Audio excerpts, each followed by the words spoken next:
So hello and welcome back everyone. आज की video में हम डिस्कस करेंगे problem G of today's contest.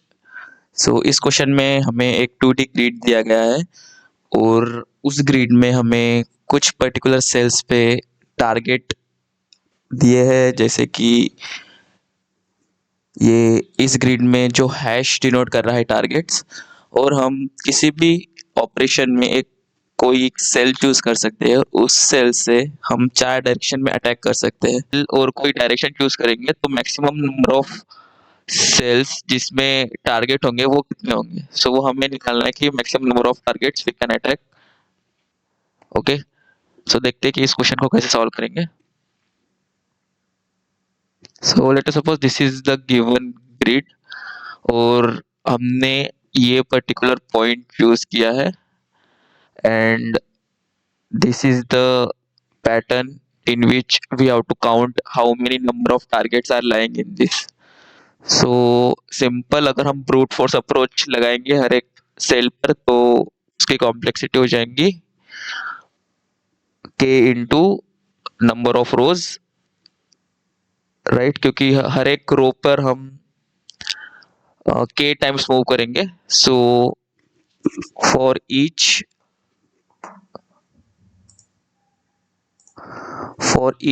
coordinate the complexity will be equal to, there are n rows and for each row there will be k columns, and we are doing this for each coordinate n into m. So this will be overall time complexity for brute force approach.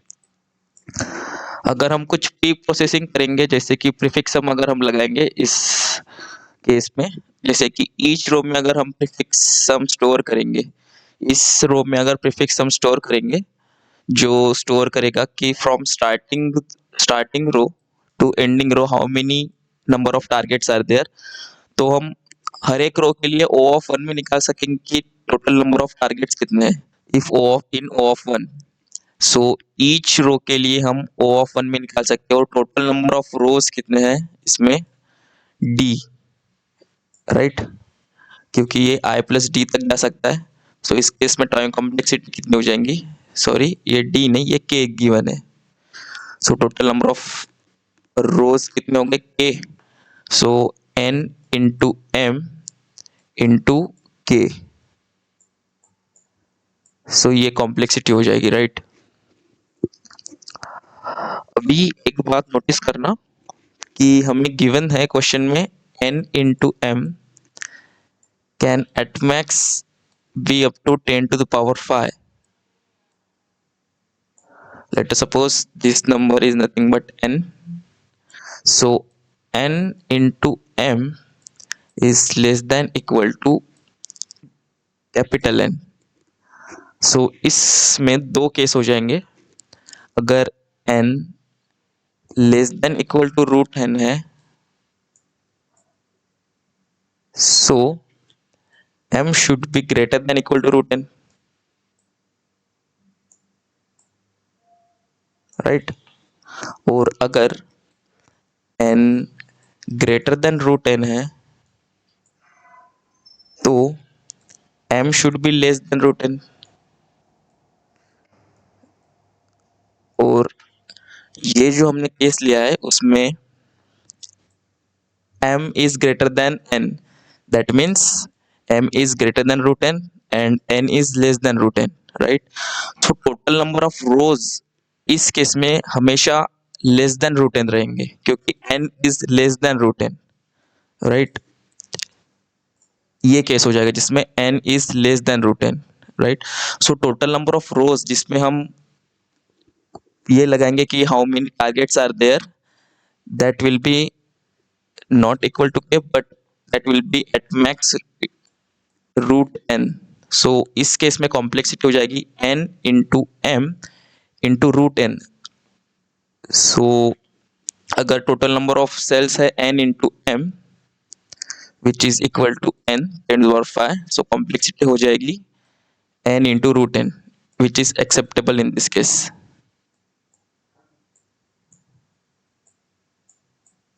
सो ये हो जाएगी overall time complexity. But what if number of rows are greater than number of columns, इस case में हम कैसे निकालेंगे?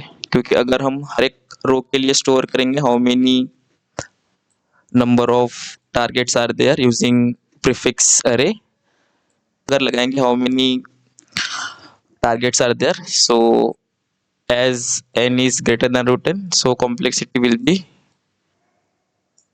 greater than n root n. so इस case में हमें प्री प्रोसेसिंग लगानी पड़ेगी हर एक कॉलम के लिए।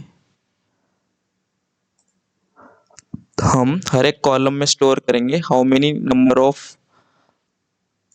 Targets are there from starting through to the ith row. और अगर हमें इस पर्टिकुलर कॉन्फ़िगरेशन में निकालना है how many number of targets are there, so सबसे पहले इस रो में हम निकालेंगे how many number of targets are there using prefix array. हम इस रो और इस रो की मदद से निकाल सकते हैं कि how many number of targets are there. फिर हम नेक्स्ट रो पे जाएंगे और इसमें भी निकालेंगे टोटल नंबर ऑफ टारगेट्स कितने हैं। सो इस केस में as n was greater than root n, so m will be less than root n। Total number of columns जिसमें हम आइटरेट कर रहे हैं वो लेस देन रूट n रहेगा और कॉम्प्लेक्सिटी हो जाएगी order of n into root n।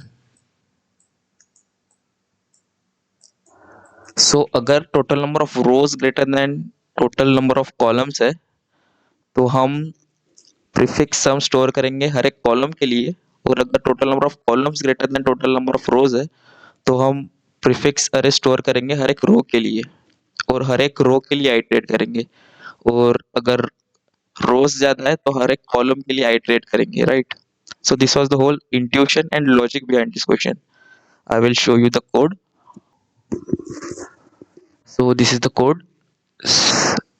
एक बात नोटिस करना, अगर m is greater than n है मतलब total number of columns is greater than total number of rows, इस केस की बात कर रहा हूँ, तो उस केस में हमने एक प्रीफिक्स अरे बनाया है जिसमें हर एक रो के लिए स्टोर कर रहे हैं टोटल नंबर ऑफ टारगेट्स कितने हैं। सो ये कोड हो जाएगा प्रीफिक्स सम स्टोर करने के लिए, और हम हर एक पॉइंट पर चेक कर रहे हैं कि मैक्सिमम नंबर ऑफ टारगेट्स कितने पॉसिबल है हर एक कॉन्फ़िगरेशन के लिए।